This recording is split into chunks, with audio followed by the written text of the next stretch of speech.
இன்றைக்கி நம்ம பார்க்க போகிறது ரொம்ப ஹெல்த்தியான சூப்பரான கலர்ஃபுல்லான ஒரு ரெசிபி தான்.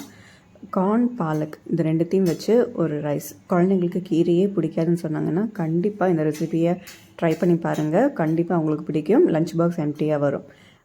இப்போ எப்படி பண்ணலான்னு பார்க்கலாமா? இதுக்கு முன்னாடியே பாஸ்மதி அரிசியை நல்லா வேக வச்சு வடித்து எடுத்துக்கோங்க.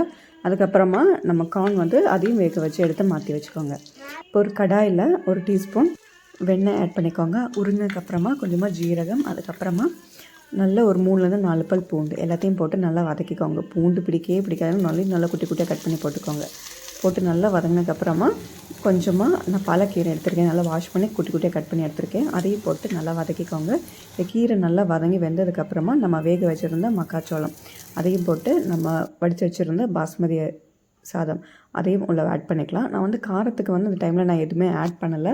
ஸோ உங்கள் குழந்தைங்களுக்கு காரம் நல்லா பிடிக்கும், சில்லி ஃப்ளேக்ஸ் கூட நீங்கள் ஆட் பண்ணலாம். இல்லைன்னா மிளகுத்தூள் இன்னும் நல்லா ஆட் பண்ணிக்கோங்க. நான் கொஞ்சமாக மிளகுத்தூள், அதுக்கப்புறமா சாப்பாடுக்கு உப்பு கொஞ்சம் பத்தலை, ஸோ அட்ஜஸ்ட் பண்ணுறதுக்கு கொஞ்சம் உப்பையும் போட்டு நல்லா வதக்கி மிக்ஸ் பண்ணி எடுத்தோம்னா நம்ம சிம்பிளாக பண்ணக்கூடிய கார்ன் பாலக் ரைஸ் ரெடி. இது குழந்தைங்களுக்கு தான் கொடுக்கணும்னு இல்லை, நம்ம ஹஸ்பண்ட்ஸ்க்கு லஞ்ச் பாக்ஸாக கொடுக்கலாம், நம்ம ஆஃபீஸ்க்கு லஞ்ச் பாக்ஸாக எடுத்துகிட்டு போகலாம். ஸோ குழந்தைங்களுக்கு மெயினாக என்னென்னா கொஞ்சம் பார்த்ததும் கலர் தானே அப்பிடைசிங்காக இருக்கும். கலர் பார்த்து தானே அவங்க சாப்பிடுவாங்க. ஸோ இது கலரிங்காகவும் இருக்கும், நல்ல ஹெல்த்தியாகவும் இருக்கும், டேஸ்டியாகவும் இருக்கும். ஸோ இதே மாதிரி இன்னொரு ரெசிபியில் மீட் பண்ணலாம். அது வரைக்கும் பாய்.